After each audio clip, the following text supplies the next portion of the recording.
I'm Tim, guitar player, teacher. In the last video, we built the natural minor scales and the minor key signatures and discussed their relative and parallel relationships to the major scales. If you are unfamiliar with minor key signatures, I highly suggest watching that before going through this video. In that video, I mentioned that there are actually three different minor scales that need to be dealt with: the natural minor, the harmonic minor, and the melodic minor. The natural minor scale will be used as the basis for the other two, but before we get into those, I want to talk for a minute about melodies. An entire video dedicated to melodic composition is on my schedule, but for now, let's just look at a very simple concept: conflict and resolution. In a book, a TV show, a movie, any story really, there must be some sort of conflict or tension. Something has to happen that raises our interest. Otherwise, we wouldn't care enough to keep up with the story. This conflict and how it is dealt with tends to be the focal point of the story, and typically, by the time we get to the end, that conflict has been resolved.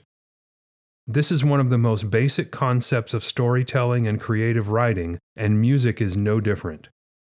Our note choices will play a major role in how the music is perceived by creating and resolving conflict. Without any conflict and resolution, the music tends to be boring and never really seems to go anywhere. With only conflict, it can sound kind of unfinished because the conflict is never dealt with. Sort of like a cliffhanger at the end of a TV show's season. It leaves you feeling a little unsatisfied and really wanting to know what's going to happen next. When we are building melodies using the major scale, the leading tone is often used to create this conflict. It is very easy to hear how stopping on the leading tone creates an unfinished feeling that needs to be dealt with. The most effective and simple way to resolve it is simply to follow the leading tone with the tonic. Because it is only one half step away, it creates a very strong feeling of wanting to pull towards the tonic. This is actually why it's called the leading tone, because it's trying to lead you to the tonic. Let's hear an example. Here is a melody in the key of E flat.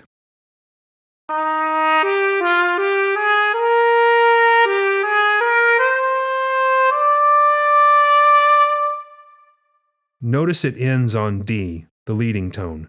It sounds like it shouldn't be finished, like it should have kept going. To most people, it sounds like it should have continued upward. Now here's the same melody, except this time I've added the tonic after the leading tone.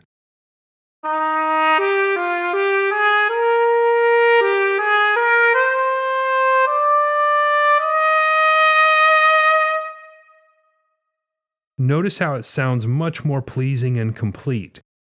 The tension created by the leading tone has been resolved. The use of the leading tone to get back to the tonic is a very common technique in creating this conflict and resolution in melodic composition. Now, if we look back at the formula for the natural minor scale, we notice that the last interval between the seventh note and the tonic is no longer a half step. This essentially ruins the usefulness of the leading tone to tonic resolution. In fact, because it is no longer a half step away from the tonic, this note is not even called the leading tone anymore. It is called the subtonic. But because the leading tone is so useful in melody writing, we're going to simply change this note into a leading tone by raising it one half step. This will leave it one half step away from the tonic, and we can use it as a leading tone the same way we would in a major key. Since we moved the seventh note up a half step, changing the last interval from a whole step to a half step, we have to add the remaining half step to the previous interval. This changes the scale's formula to whole step, half step, whole step, whole step, half step, 1.5 steps, half step. This new scale is called the harmonic minor scale. It is a natural minor scale with a raised 7th degree. It is important that we think of it this way instead of comparing it to its parallel major scale for a couple of reasons. For one thing, not all minor keys even have a parallel major. For example, the relative minor key to B major is G sharp minor. There is no G sharp major scale. Now, we could, of course, make one. If you remember back to the major scale video, we tried and ended up with a double sharp on F. But it is not one of our major keys, so it can be a problem even keeping up with which notes need to be adjusted. It is far better to think of the harmonic minor scale as an adjustment to the natural minor scale, not the major scale. Also, if we are looking at or writing in a minor key, as we will see later, it is much better to center our thinking around that minor key instead of thinking of it as an adjusted major key. From a practical standpoint, and despite their relative nature, the minor keys should be thought of as wholly separate from the major keys. So, for example, if I wanted to build the F harmonic minor scale, I would take the F natural minor scale, F, G, A flat, B flat, C, D flat, E flat, and F, and raise the subtonic 1/2 step from E flat to E. This gives me F, G, A flat, B flat, C, D flat, E, and F. Let's listen to how this greatly increases the conflict and resolution in the following melody. Here's a simple melody in F minor. First, using the F natural minor scale, without the leading tone.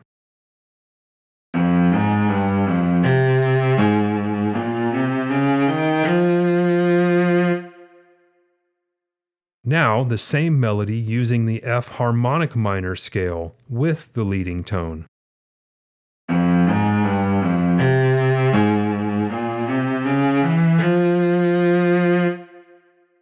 The pull to the tonic is much stronger and more satisfying. For this reason, the harmonic minor scale has been the typical minor scale for most minor melody composition for hundreds of years. In modern music, we hear it less, but it is still, for the most part, a much better option. I'll add a link in the description to a list of all of the harmonic minor scales. We now have another problem, though. In creating the leading tone for the harmonic minor scale, we created a larger interval between the 6th and 7th notes.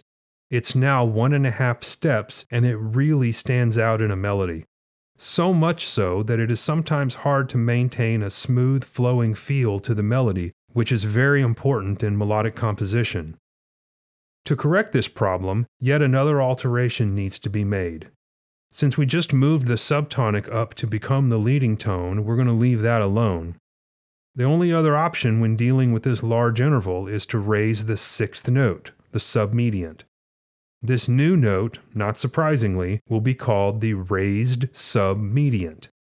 This will take a 1/2 step out of the 6th interval and add it to the 5th interval, making our formula whole, half, whole, whole, whole, whole, half. This scale is called the melodic minor scale. It is the natural minor scale with both the 6th and 7th notes raised. So if I wanted to build, for example, the A melodic minor scale, I would take the A natural minor scale and raise the 6th note to become the raised submediant and the 7th note to become the leading tone.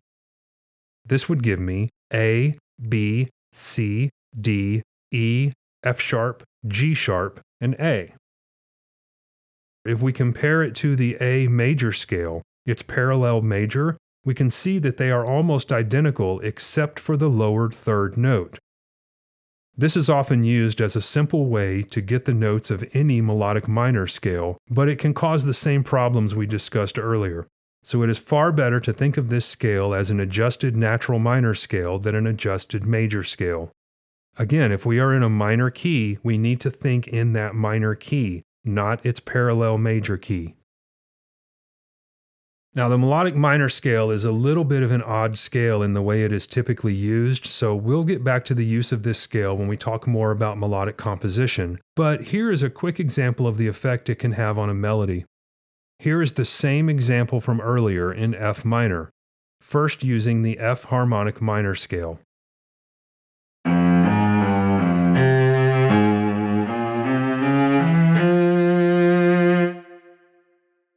Notice that big interval. It's hard to miss how much it stands out and how much of an effect it has on the melody. Now here is the same melody using the F melodic minor scale.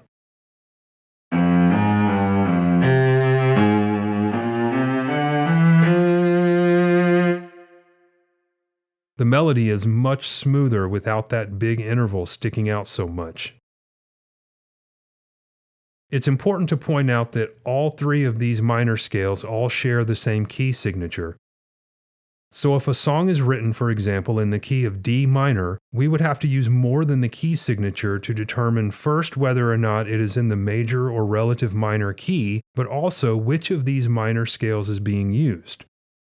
Since the alterations for the harmonic and melodic minor scales do not affect the key signature, they are actually pretty easy to notice because they would have the accidentals on those notes throughout the piece. A raised subtonic or leading tone would indicate the harmonic minor, while a raised submediant would indicate the melodic minor. I know this seems like a lot to take in all at once, but we will spend more time talking about and recognizing these as we continue through this series. For now, it is most important that we add these minor scales to our knowledge and practice routines, reading, writing, and playing, as this is the very best way to go about learning them and committing them to memory. I'll add a couple of links in the video description to files that can be printed out to help study and learn all of this. However, I cannot stress enough how helpful it is to get some staff paper and simply write them all out on your own. Just simply writing them down will go a very long way towards starting to remember them. Up to this point, we've been using whole steps and half steps to describe every interval we've used to create all of our scales. However, there is a better, more accurate, and useful way to label intervals. That is what our next video will cover. Until then, thanks for watching. Like and subscribe if you want to see more of this series, and let me know in the comments if there's something I can do to help. And once again, thanks for your time. I really do appreciate it. Take care.